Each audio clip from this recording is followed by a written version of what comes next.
बाकी आपने दूसरा सवाल किया कि सरकार दो आलम सल्लल्लाहु अलैहि वसल्लम की तवज्जो हासिल करने के लिए कितना दुरूशी पढ़ना चाहिए। असल में एक अल्लाह वाले बहुत बड़े मुहद्दिस थे, उनको हुजूरी का मुकाम हासिल था, हुजूरी का, यानी रोजाना रसूलुल्लाह सल्लल्लाहु अलैहि वसल्लम की ज़ियारत होती है और अभी भी वो जिंदा है, मदीना तैयबा में अभी भी मौजूद है। उनसे हमारे असातिज़ा ने पूछा कि आपको हुजूरी का मुकाम हासिल है, आखिर आप कौन सा दुरूशी पढ़ते हैं? उन्होंने अजीब बात फरमाई, फरमाया इसका ताल्लुक न तादाद के साथ है न स्पेसिफिक किसी दुरूद के साथ है, इसका ताल्लुक आपकी अंदर की मोहब्बत, उल्फत और चाहत के साथ है। फरमाया कि आप 1000 दफा ना पढ़ पाए, 10 दफा पढ़ ले, लेकिन 10 दफा जिस सरशारी और मोहब्बत और लुत्फ के साथ पढ़े, जिस कैफियत के साथ आप 10 दफा रसूलुल्लाह पर रहमत की दुआ पढ़े, फरमाया उस 10 दफा में आपको दीदार हो जाएगा। और कोई भी दुरूशी जो सलात व सलाम रसूलुल्लाह पर भेज रहे हैं, आप कोई भी दुरूशी पढ़ ले, लेकिन शर्त ये आप उस इश्क व बस्ती के साथ पढ़े। जैसे कहते हैं कि माँ अपनी औलाद के लिए दुआ करती है, तड़प के औलाद के लिए करती है, उस औलाद को या अल्लाह ये मिल जाए, इस तड़प और मोहब्बत के साथ अल्लाह की रहमत रसूलुल्लाह पर मांगने की तड़प के साथ आप दुआ कर लें, फिर 10 मरतबा पढ़ने पर दीदार नसीब हो जाएगा। फिर बस मुझे यही एक राज अल्लाह का हासिल है, मैं तादाद पे नहीं जाता, लेकिन उसकी लज्जत और कैफियत में ऐसी करके जब रसूलुल्लाह को दुरूद पेश करता हूँ तो रोजाना रसूलुल्लाह के दीदार नसीब होता है। तो पहला राज तो ये है कि तवज्जो मांगने के इश्क व मस्ती, ये रसूलुल्लाह के खास इश्क व मस्ती आपकी पैदा हो जाए, आपकी एक एक रूए से आपको प्यार हो जाए, आपकी एक एक अदा से आपको मोहब्बत हो जाए, आपकी एक एक पहन ओढ़ने से आपको मोहब्बत प्यार पैदा हो जाए, तो बस समझो अब आप हुजूरी के मुकाम को पा जाएंगे। लिहाजा उसके लिए शमाइल तिरमिजी जिसमें इमाम तिरमिजी ने रसूलुल्लाह सल्लल्लाहु अलैहि वसल्लम के ज़ाहिरी हुस्न और जमाल की कैफियत लिखी है, उसका मुताला करें। और वो उसकी शरह जो है मेरे दादा पीर कुतुबुल आलम हज़रत शेखुल हदीस मौलाना मोहम्मद ज़करिया कांदिलवी कुद्दीस सिर्रुहु ने की है, वो आप उर्दू में उसकी शरह की, उसको आप मुताला करें कि आपकी होनवारी कैसे थे, आपकी आंखें कैसी थी, आपकी अदाएं क्या थी, आपकी अंगशबारी कैसी थी, आपका उठना कैसा था, आपका लिबास कैसा था, एक एक अदा आप उसको गौर से देख के उस महबूब को जो अपने हिर्ज़े जान बनाते जाए। आपके सरापा आप एक एक अदा निगाहों की मस्ती के ऊपर कुर्बान होना आप सीखते चले जाए। आप वो शमाइल को पढ़ा करें, बार बार पढ़ें, नतीजे का आपको हिफज हो जाए, आपकी जुल्फों की एक एक अदा आपको याद हो जाए, ये पढ़ना शुरू कर दे, आपको ऐसी इश्क व मस्ती रसूलुल्लाह पैदा हो जाएगी। नतीजा ये होगा कि आप एक दफा मोहब्बत से सलात व सलाम पढ़ेंगे, रसूलुल्लाह का दीदार नसीब हो जाएगा। एक तो तरीका ये, और दूसरा जो आम मारूफ तरीका जी तादाद, ख्वाजा कुतुबुद्दीन बख्तियार काकी रहमतुल्लाह अलैह ये रोजाना 100 रकात और 3000 दुरूशी पढ़ा करते थे। 100 रकात नफिल और 3000 दुरूशी रोजाना पढ़ते थे। यहां तक कि एक मरतबा दुरूशी नहीं पढ़ पाए तो रसूलुल्लाह सल्लल्लाहु अलैहि वसल्लम ने किसी को शिकायत की कि कुतुबुद्दीन बख्तियार काकी को क्या हुआ, हमारे पास तोहफा नहीं आया उनका, वरना हर रात उनका तोहफा में पहुंचता है। वो सोने से पहले 3000 दुरूशी भेजते थे। उसको तवज्जो हो गई ना, क्योंकि आपकी शादी निकाह जब हुआ तो आप कुछ मशगूल हो गए, एक रात आप नहीं पढ़ सके। उसने शिकायत की कि कुतुबुद्दीन बख्तियार काकी को क्या हो गया, उसका तोहफा नहीं आया। तो कहने का मतलब अब अल्लाह वालों की एक ये सुन्नत है 3000, आप 3000 को अपना हिर्ज़े जान बना ले, रोजाना 3000 दुरूशी पढ़े। और कसरत से दुरूशी पढ़ने का हुक्म अल्लामा सखावी फरमाते हैं कि कसरत की कम से कम तादाद 300 है, 300 से कम ना पढ़े, कम से कम 300 जरूर पढ़े, क्योंकि कसरत से दुरूशी पढ़ने का हुक्म है। लिहाजा उसका समरा आपको 300 में हासिल होगा। 300 पढ़े, सुबह 300 पढ़ ले, दोपहर सुबह 100 पढ़ ले, दोपहर 100 पढ़ ले, रात शाम, तो 300 आपको पूरा हो गया। फजर में और ईशा में 100 पढ़ लिया, दरमियान में जब जोर असर में 100 पढ़ लिया, तो 300 कम से कम। अब कौन सा दुरूशी पढ़े?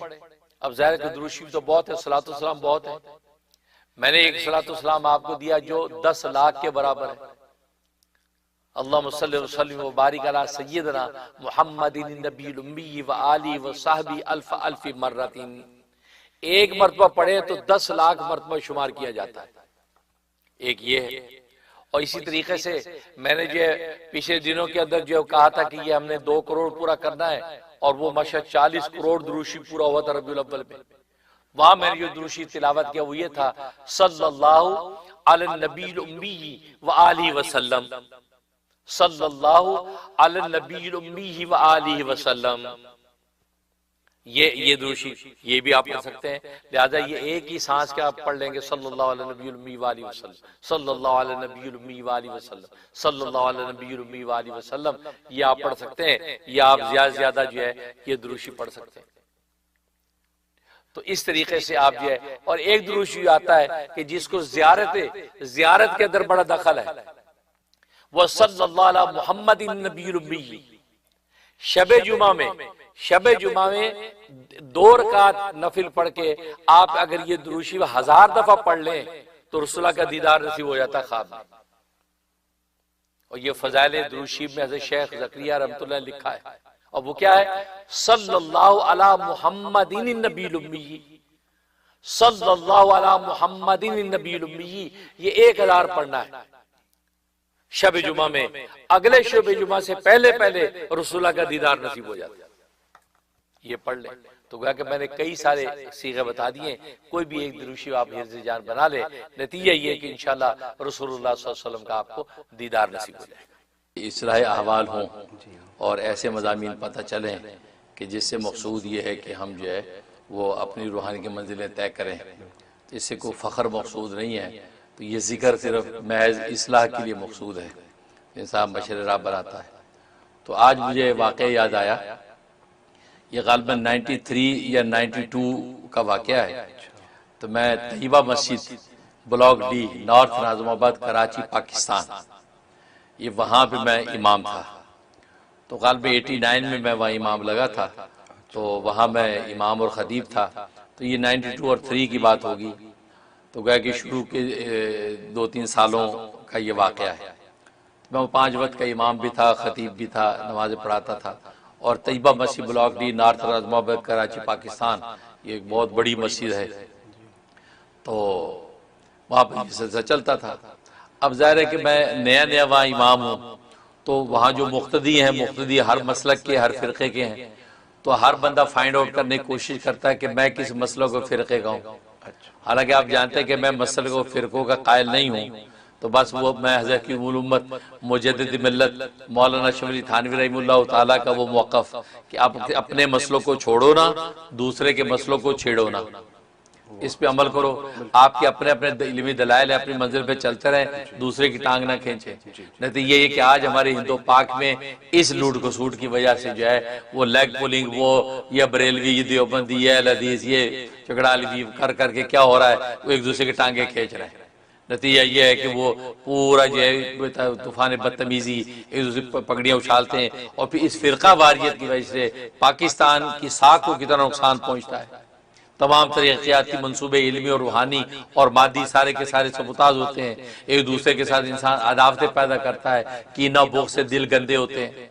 तो मैं इन चीज़ों का कायल नहीं हूँ, मैं अपने साफ दिल के साथ अपनी मंजिल पे चलता हूँ और ये कहता हूँ यार जिस फ़िरके, जिस मसले के या अल्लाह जो अहले हक उलमा हैं, या अल्लाह उनकी हिफाजत फरमा, उनके फैज़ान को आम फरमा।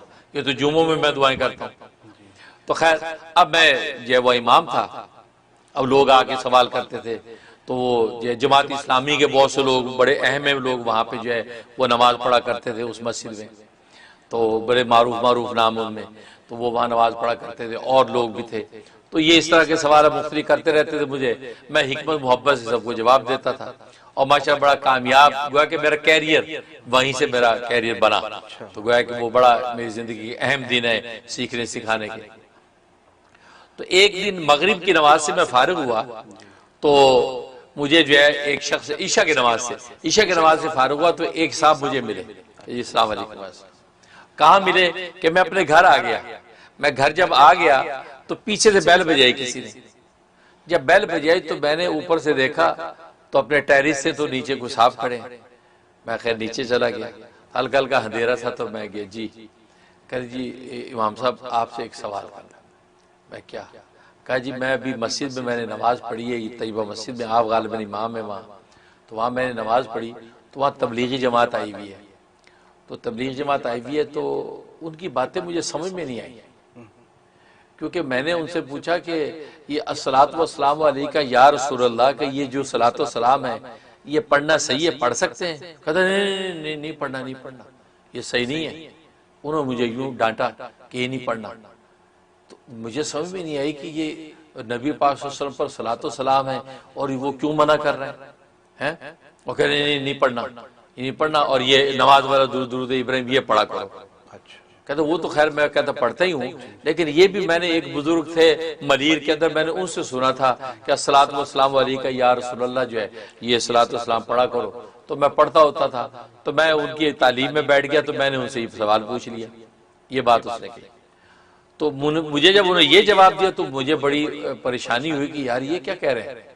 और मैं अपना कहता है तारुफ ये कराता हूँ कि मैं वो शिप होता है ना, शिप के अंदर जो है ना वो मैं कैप्टन हूँ, वो जो शिप चलाते हैं, मैं कैप्टन हूँ शिप के अंदर। तो आजकल छुट्टियों पे आया हूँ क्योंकि हमें 4-5 महीने की छुट्टी मिला करती है, तो मैं छुट्टियों पे आया हूँ, मैं यहीं पीछे गली में रहता हूँ।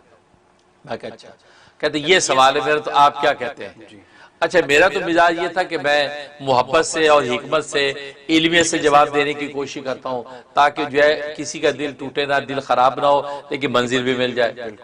तो मैंने कहा असल में बात ये कि ये आपने जो सलातो सलाम का पूछा ना, अस्सलातु वस्सलामु अलैका या रसूलल्लाह, अच्छा मुझे ये बात तो पता थी कि ये सलातो सलाम भी कंट्रोवर्शियल बनाया हुआ है कि बरेलवी मकतबा फिक्र के लोग तो हर जगह पढ़ते हैं और देवबंदी मकतबा फिक्र के लोग मना करते हैं कि नहीं पढ़े, जैसे तबलीग जमात वालों मना कर दिया।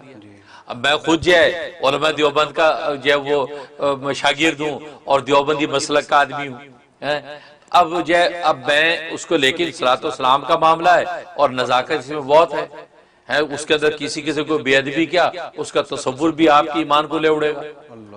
तो मैंने उससे कहा कि यार, मैंने कहा असल में बात यह है, उन्होंने जो तुम्हें कह दिया ना कि नहीं ये पढ़ना, वो असल में किसी उनका मकसद ये नहीं, खुदा न खास्ता वो सलातो सलाम का इनकार कर रहे हैं।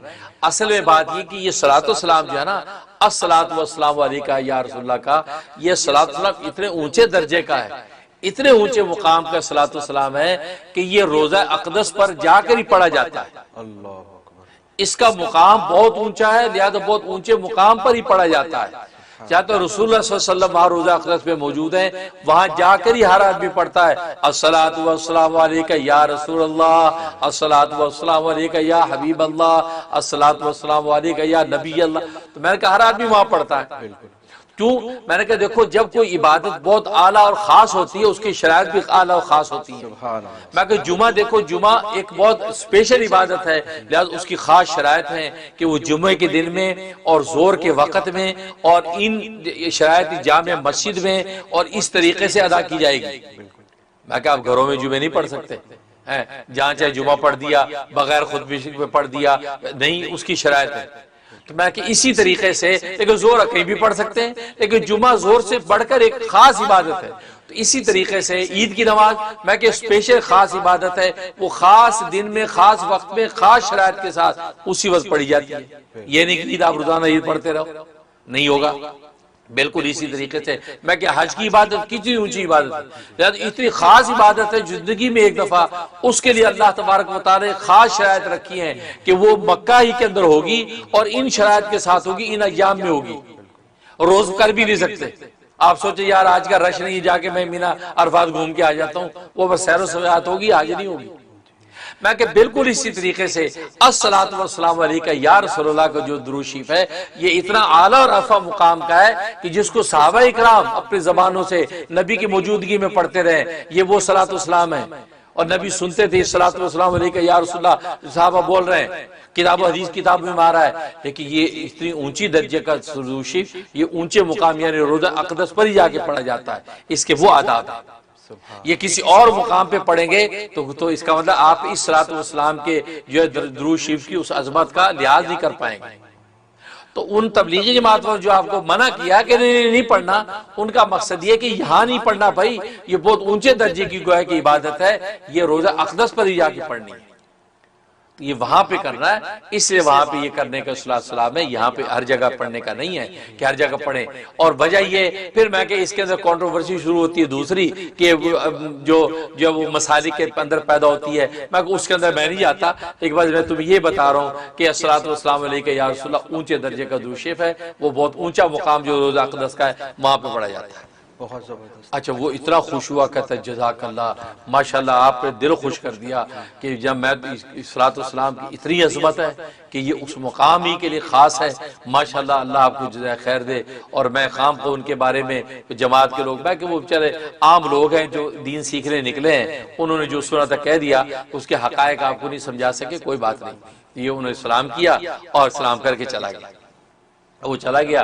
अब ईशा के बाद का मतलब मैं फिर घर आया और उसके बाद मैं लेट गया। मैं जब सो गया तो रात को रसूलुल्लाह सल्लल्लाहु अलैहि वसल्लम की ज़ियारत हो गई। अच्छा, अल्लाह अकबर। रसूलुल्लाह सल्लल्लाहु अलैहि वसल्लम तशरीफ ले आए और आप सल्लल्लाहु अलैहि वसल्लम मेरे इस जवाब की तायीद फरमाई और मुझे गले लगाया। गले लगा के मुझे इतना चूमा, मुझे याद नहीं है कि मेरे इधर चूम रहे हैं, इधर चूम रहे, माथा चूम रहे, गाले चूम रहे, बार बार चूम रहे, सर चूम रहे, इतना आप भरोसा फरमा रहे हैं कि मुझे वो उसको लुत्फ व लज़्ज़त याद आती है तो मैं और रोंगटे खड़े हो जाते हैं। इस कदर प्यार कर रहे हैं मुझे। और मैं आपके बदले की खुशबू यूं ले रहा हूं जैसे अपनी माँ बाप के सीने से लगता हूं, तो उस वक्त मुझे वो खुशबू मैं लेता। और यहाँ तो नबी पाक सल्लल्लाहु अलैहि वसल्लम की ज़ात आली है, यहाँ सरापा खुशबू। इस कदर आपने मुझे चूमा और इस कदर मेरी तासीन फरमाई और इतने खुश हुए और बार बार मुझे जो है वो बड़ी मोहब्बत और तासीन की नजर से देखा है। और जहाँ मुझे जो है शाबाश दी कि भी तुमने जो जवाब दिया है बेहतरीन शानदार बात की, माशाअल्लाह। उसके बाद मेरी आंख खुल गई और मैं जब सुबह उठा हूँ तो इत्तेफाक है कि वो ख्वाब में कोई मुझे चूम रहे हैं, तो मैं खुशी से रो रहा था। तो मैं उठा तो मेरी दाढ़ी उसी तरह तारा और मैं रो रहा हूँ। मैं उठा तो घर वाले कहते खैरियत। मैंने कहा मैंने ख्वाब देखा है बड़ा जी, और रात का वाक़या मैंने बताया ही था उनको। तो उसके बाद रात ये देख, सुबह ये रात को ख्वाब देख लिया। तो फजर पढ़ के हम फौरन जो है वो दस्तगीर 14 नंबर फला मस्जिद, वहाँ मेरे वालिद निस्बती मेरे पीर मुर्शद शहीद इस्लाम हुस्नुल औलिया हजरत मौलाना मोहम्मद यूसुफ लुधियानवी शहीद खुदी से ज़रूर वो थे। तो मैंने कहा मैं अब्बा जी को जाके बताता हूँ। तो मैं फौरन जब वहाँ पहुंचा, फजर के बाद उनसे मुलाकात की तो वो ये सारा किस्सा मैंने सुनाया। मैंने कहा अब्बा जी मैंने ये रात एक बंदा है उससे ये सवाल किया था और मैंने ये आगे से ये जवाब दिया। तो रात को रसूलुल्लाह सल्लल्लाहु अलैहि वसल्लम तशरीफ ले आए, मुझे सीने से लगाया और इतना चूमा। तो अब्बा जी इतने खुश हुए, खुशी के से आपका चेहरा तमतमा गया। फरमाने लगे तुमने तो ऐसा शानदार जवाब दिया, ऐसा शानदार तो इमाम रूमी नहीं दे सका। कहा कि इमाम रूमी ने भी एक ऐसी इसी तरह की एक बात जवाब देने की कोशिश की है, लेकिन इमाम रूमी से ज्यादा खूबसूरत मिसालें तुमने पेश की। उन्होंने जो मिसाल पेश की वो मुझे बताई वालिद साहब अब्बाई शहीद ने कि इमाम रूमी ने ये मिसाल पेश की, लेकिन फरमाया कि वो भी उस दर्जे की मिसाल पेश नहीं कर सका जैसे तूने ये मिसालें पेश की। और तूने इस दूशीफ की अजमत को जिस तरीके से खोला है का कमाल कर दिया और रसूलुल्लाह सल्लल्लाहु अलैहि वसल्लम के हक कबूल हो गया तुम्हारी। बहुत खुश हुए और हजरत खास कुछ मुझे फिर खास दुरूद शरीफ और मामूलात जो है मुझे वदियत किए कि आज मैं तुम्हें ये खास दुरूद शरीफ तुम्हें तोहफा देता हूँ। अच्छा, तो खास मुझे दुरूद शरीफ मिले, कहा ये पढ़ो बस मंजिलें ही मंजिलें। खैर उसका फिर मैं एहतमाम करता हूँ। तो मतलब कहने का ये मेरा जो है जिंदगी का एक बहुत बड़ा असासा। और फिर तो रसूलुल्लाह सल्लल्लाहु अलैहि वसल्लम की तवज्जुआत फिर तो माशाल्लाह समझो उंगली पकड़ के चल रहे हैं।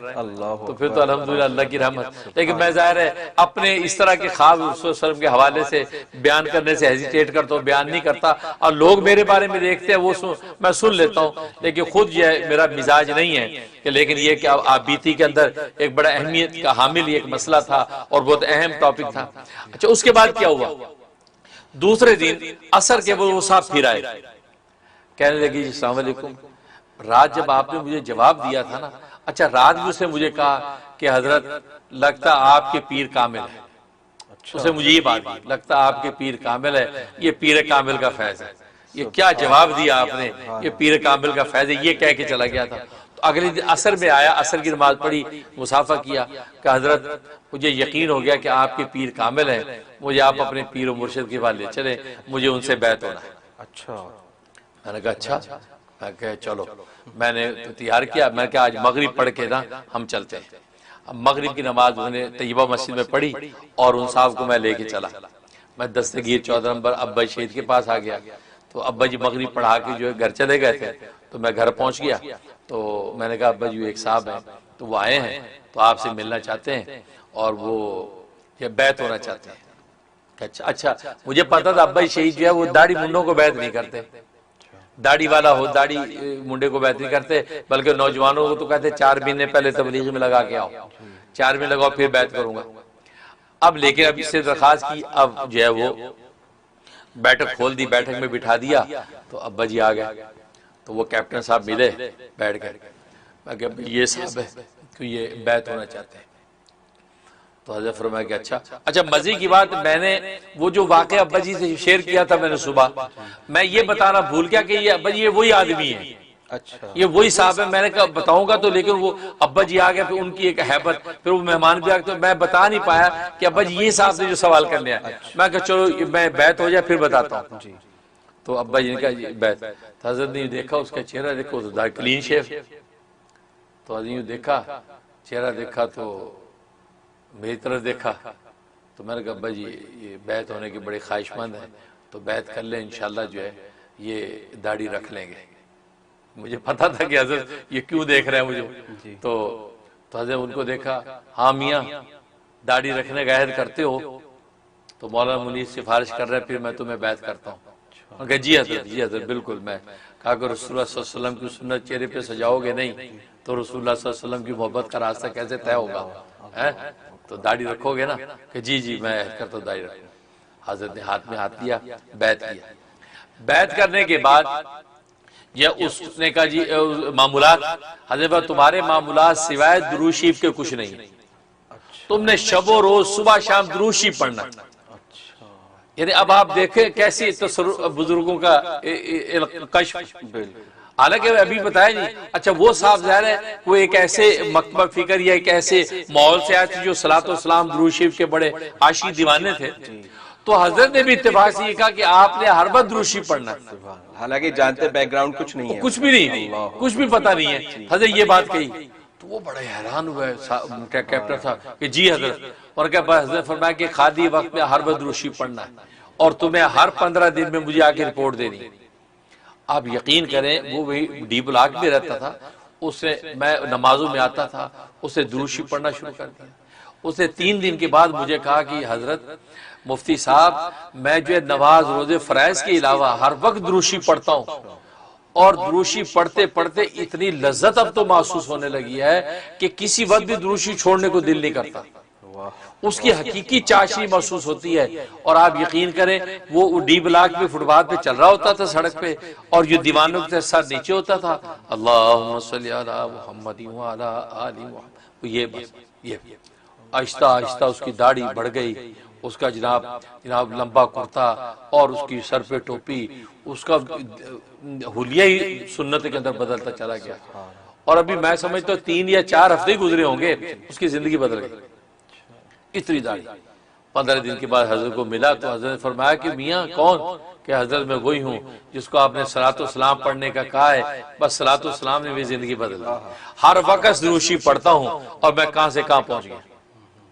और मुझे आके जब वो बजी ने उनको मामूलात दिए तो बाहर जब हम निकले गाड़ी में आ रहे तो कहने लगे हजरत वाकई आपके पीर कामिल हैं, आपके पीर कामिल हैं और रसूलुल्लाह सल्लल्लाहु अलैहि वसल्लम की क्या नजर करम इनके ऊपर है। कहता हम समझते थे कि ये आप लोग सलातो सलाम का दर्स नहीं देते, यहाँ तो है ही सलातो सलाम सारा, या आपके पीरो मुर्शिद में सलातो सलाम ही दिया है। और सलातो सलाम की आपने जो अजमत बयान की कहता हमने कभी सुनी नहीं, और आज माशाल्लाह सलातो सलाम कहां से कहां मुझे पहुंचा रहा है। और वो माशाल्लाह आज भी माशाल्लाह उसे फिर अपने बच्चों के लिए मुझसे दुआएं कराई, उनके बच्चों को भी अल्लाह ने सारे मंजिलें तय करा दी और आज जबरदस्त जिंदगियां गुजार रहे हैं और वो फना फिर रसूल हो गए। तो कहने के बाद ये वो वाकया जिंदगी में आते हैं तो ये मुझे आप बीती का वाकया याद आया सलातो सलाम के हवाले से। नाज़रीन कीजिए मैंने गोश गुजार किया है, अल्लाह ताला इसको कबूल मंजूर फरमाए। आमीन सुबह आमीन। हज़रत बहुत लुत्फ आया और हज़रत हम आपके रियली नियाजमंद है कि आपने इतनी पर्सनल एक्सपीरियंस की बातें हमसे शेयर की। और हज़रत जैसे आप कहते हैं कि आप करना नहीं चाहते हैं लेकिन हमारे बेनिफिट के लिए आपने ये शेयर किया, हज़रत हम रियली आपके शुक्रगुजार हैं, नियाजमंद है कि आपने इतनी खूबसूरत बातें बयान की और नबी करीम सल्लल्लाहु अलैहि वसल्लम की मौजन हो गई और ज्यादा दिलों में, और दुरूद शरीफ का असर नौ शौक वो आ गया दिल में कि वो ही ज्यादा से ज्यादा इबादत की जाए। जज़ाकल्लाह खैर। सलातो सलाम का जिक्र आया और ख़ास तौर पर दुरूद इब्राहिमी का जिक्र आ गया। और जहाँ तक ख्वाब का ताल्लुक है, ख्वाब माशाल्लाह आपका बहुत खूबसूरत है। रसूलुल्लाह सल्लल्लाहु अलैहि वसल्लम के दरबार भी गोया कि वो सलातो सलाम जिस अंदाज से आप पढ़ते हैं वो कबूल हो गया है, और ये कबूलियत जो है बहुत बड़ी बशारत है। फिर आपको बोसा देना रसूलुल्लाह सल्लल्लाहु अलैहि वसल्लम की ख़ास नज़र करम का इशारा है। आपको इंशाअल्लाह इत्तिबा सुन्नत और सलातो सलाम की तौफीक जो इंशाअल्लाह ये इस पर इस्तिकामत रहेगी, दायम रहेगा इस सिलसिला, और इसी तरीके से आप इंशाअल्लाह दीन पर जो है कायम व दायम रहेंगे। बहुत मुबारक है। और बाकी जहाँ तक जो आप बता रहे हैं कि सलातो सलाम जो दुरूद इब्राहिमी है, इसके बारे में पहली बात तो जैसे खुद रसूलुल्लाह सल्लल्लाहु अलैहि वसल्लम ने ख्वाब में आपको उस दुरूद के बारे में फरमाया कि ये दुरूद सबसे बेहतरीन है। वो बेहतरीन की बुनियाद ये है कि उसमें सलात और बरकत दोनों है। उसके अंदर सलात भी है, आपके लिए रहमत की दुआ भी है, और फिर बरकत की दुआ, इसलिए कि बारिक भी आप पढ़ रहे हैं, उसमें सल्ले भी पढ़ रहे हैं, तो लिहाजा जो वो, और ये दोनों चीज़ें दुरूद इब्राहिमी के अंदर भी जमा है, रहमत भी है और बरकत भी है। पहली बात तो ये खुद नबी करीम सल्लल्लाहु अलैहि वसल्लम का इरशाद है कि जिसने दुरूद इब्राहिमी मुझ पर पढ़ा तो उसने गोया कि मेरा और मेरे अहले बैत का जैसे मोहब्बत और अकीदत का हक अदा कर दिया। यानी ये वो दुरूद असल में इसके पढ़ने से गोया कि आपने नबी पाक सल्लल्लाहु अलैहि वसल्लम का और आपके जो अहले बैत हैं उनका हक अदा कर दिया। ये आपने खुद इरशाद फरमाया, तभी आपने भी इस सलातो सलाम को बहुत पसंद फरमाया, और नमाज के अंदर भी ये दुरूद इब्राहिमी पढ़ा जाता है। और उसका मकसद यही है कि ज़ाहिर है कि नबी करीम सल्लल्लाहु अलैहि वसल्लम, फिर आपकी आल, और आपकी आल फिर ये कि आपसे पहले से जो आपका सिलसिला चला रहा वो सब के सब इसमें जब शामिल हो जाते हैं तो ज़ाहिर है कि रसूलुल्लाह सल्लल्लाहु अलैहि वसल्लम की खुद अपनी मसरत का आलम क्या होगा। अब इंसान जो है आपके बाप दादा को भी दुआएं दे और आपकी आने वाली नस्लों को भी दुआएं दें, आप खुद फितरी तौर पे कितनी मोहब्बत महसूस करते हैं। अब अगर आपके वालिद की कोई तारीफ करे, आपके जद्द अमजद की तारीफ करे, तो आपको कितना अच्छा लगेगा कि माशाल्लाह, अच्छा आप मेरे वालिद साहब को जानते हैं, अच्छा आप मेरे दादा से भी वाकिफ हैं, अच्छा माशाल्लाह, तो वो आपकी मोहब्बत इनायत और बढ़ जाती है। फिर आपकी औलाद को भी दुआएं देने लगे, जी माशाल्लाह मैं तो आपके फलां बेटा, फलां बच्चे, फलां से भी वाकिफ हूँ माशाल्लाह, उनके लिए मैं दुआ करता हूँ, तो फिर आपकी मोहब्बत का आलम क्या होगा। तो गोया कि उसूल और फुरू ये दो ही सिलसिले होते हैं इंसान की जो है नस्ब व हसब के। तो अब नबी पाक सल्लल्लाहु अलैहि वसल्लम के जो उसूल हैं जो हज़रत इब्राहीम अलैहिस्सलाम से चले आ रहे हैं, फिर आगे फुरू हैं जो आप अहले बैत हैं, तो दोनों को आपने जब रहमत की दुआ और बरकत की दुआ, रहमत का ताल्लुक आखिरत के साथ है कि आखिरत के दीनी और आखिरत के उमूर वो जो है उस पर अल्लाह तबारक व तआला की खास इनायत हो जाए, और बरकत में मादी इंसान की जितनी ज़रूरतें हैं और जो किफ़ालतें इंसान को जो दुनिया में जिसके लिए आसूदा हाल ज़िंदगी चाहिए वो सारी बरकत के अंदर शामिल हो जाती हैं। इंसान की माली और फाइनेंशियल, इंसान की दुनियावी जो है वजाहत, तो दोनों चीज़ों को शामिल कर दिया आपने, रहमत और बरकत को, और आपने उसूल और फुरू दोनों के लिए दुआएं कर दी और खुद इस शख्स को भी शामिल कर दिया। तो ये तो नेचुरल बात है कि आपकी मसरत का आलम क्या होता है कि आपको भी बंदा दुआएं दे रहा, आपके बाप दादा को भी, आपकी नस्लों को भी, तो ये तो इंतहा कर दी इसने। तभी तो नबी करीम सल्लल्लाहु अलैहि वसल्लम ने फरमाया कि ऐसे शख्स ने जिसे दुरूद इब्राहिमी पढ़ा उसने मुझसे और मेरी आल औलाद से मोहब्बत की इंतहा कर दी है, हक अदा कर दिया अकीदत का। इसलिए इसको जो है वो रिकमेंड किया जाता है और नमाज में भी इसी को जो है वो पेश किया जाता है। इसलिए नबी पाक सल्लल्लाहु अलैहि वसल्लम, तो अकली दलील तो यही हो गई कि इंसान के जो है आल औलाद जो है वो उसूल फुरू सारे शामिल हैं। जैसे खुद इंसान उसके अंदर एक कशिश और मोहब्बत फील करता है, इसी तरीके से जो है वो नबी पाक सल्लल्लाहु अलैहि वसल्लम को भी मसरत होती है। और बाकी ये कहना कि इब्राहीम अलैहिस्सलाम के साथ जिक्र है, तशबीह है, तो भाई उस तशबीह है वो, उस तशबीह से ये मकसद नहीं है कि बाद लोग इससे ये शुबह उठा देते हैं कि इब्राहीम अलैहिस्सलाम पर सलातो सलाम इसका मतलब अफजल है, अफजल हो गया, क्योंकि ज़ाहिर है कि जिसमें तशबीह दी जाती है मुशब्बा भी होता है, वो मुशब्बा से अफजल होता है। जैसे कहा जाता है यार तुम्हारा चेहरा चांद जैसा है, क्या चांद जैसा चेहरा है, तो चांद मुशब्बा भी है और वो जो है इंसान जो है वो मुशब्बा है, और मुशब्बा भी का हुस्न मुशब्बा से अफजल होता है। तो इसलिए लोगों को शुबा लगता है कि यहाँ तशबीह दी गई है इब्राहीम अलैहिस्सलाम के साथ, कमा सल्लैता अला इब्राहिम का, तो गोया कि इब्राहीम अलैहिस्सलाम के पर सलातो सलाम अफजल है गोया कि नबी पाक सल्लल्लाहु अलैहि वसल्लम पर सलातो सलाम से, क्योंकि अफजल के साथ ही तशबीह दी जाती है। ये शुबा होता है। असल में ये उसूल गलत है, ये उसूली तौर पर उनकी बात गलत है। हाँ, इसमें शक नहीं कि मुशब्बा भी मुशब्बा से अफजल होता है, इसलिए तशबीह देते हैं। जैसे कहते हैं जैद उनका असदी, जैद शेर की तरह है। अब शेर की शुजाअत ज़ाहिर है कि जब वो उसकी जैद की शुजाअत से ज्यादा है, लिहाजा इसलिए तशबीह दे रहे हैं। लेकिन यहाँ पर असल में जो तशबीह है ये नौयत मुतय्यन करने के लिए, बस अगर नौयत मुतय्यन करने के लिए भी तशबीह दी जाती है। मसला आप एक कपड़े का छोटा सा टुकड़ा है, रेशम का कपड़ा है या केटी का कपड़ा ले जाएं आप दुकान वाले के पास, कहा यार ये ऐसा कपड़ा आपके पास है तो देना जरा। अब आपने उस थान वाले कपड़े को तशबीह दी है इस टुकड़े के साथ, हालांकि टुकड़ा अफजल नहीं है, अफजल वो थान है। वो थान निकालता जी देखे जी ये, तो गोया कि आप वो जो टुकड़ा ले गए तो ये मुशब्बा भी है और वो जो टुकड़ा वो मुशब्बा है। तो गोया कि देखो आपने इसके साथ तशबीह दी, हालांकि ये अफजल नहीं, ये तो छोटा सा टुकड़ा है, ये किसी काम का नहीं। तो मालूम हुआ कि बिल्कुल ये नौयत मुतय्यन करने के लिए भी बस औक़ात तशबीह दी जाती है कि इस किस्म का। तो यहाँ पर दुरूद शरीफ में दुरूद इब्राहिमी में भी जो कहा गया अल्लाहुम्मा सल्ली अला मुहम्मद व अला आलि मुहम्मद कमा सल्लैता अला इब्राहीम, ये जो तशबीह है ये तशबीह भी दुरूद सलातो सलाम की नौयत मुतय्यन करने के लिए है। गोया कि ये कहा गया अल्लाह जैसे जिस नौयत की रहमत व बरकत इब्राहीम अलैहिस्सलातु वस्सलाम को और उनकी आल को आपने दी, ज़ाहिर वो बरकत जो दी अल्लाह ने वो ज़ाहिरी वजाहत की भी दी, यानी बादशाहतें भी उनको दी और नबूवत भी बटी उनमें विलायत मार्फतें भी बटी। तो कहा कि रूहानी और मादी दोनों इनामात हज़रत इब्राहीम अलैहिस्सलाम की आल को मिले, क्योंकि उनकी नस्लों के अंदर आगे बादशाह भी पैदा हुए और फिर नबूवत की नबी भी पैदा हुए और रूहानी की मंजिलें भी तय की।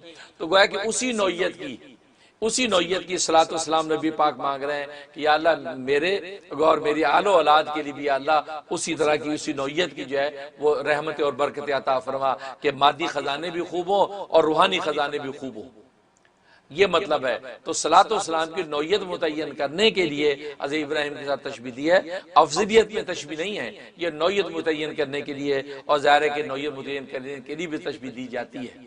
इसलिए यहाँ पर ऐसा कहा गया है कि अल्लाहुम्मा सल्ली अला मुहम्मद।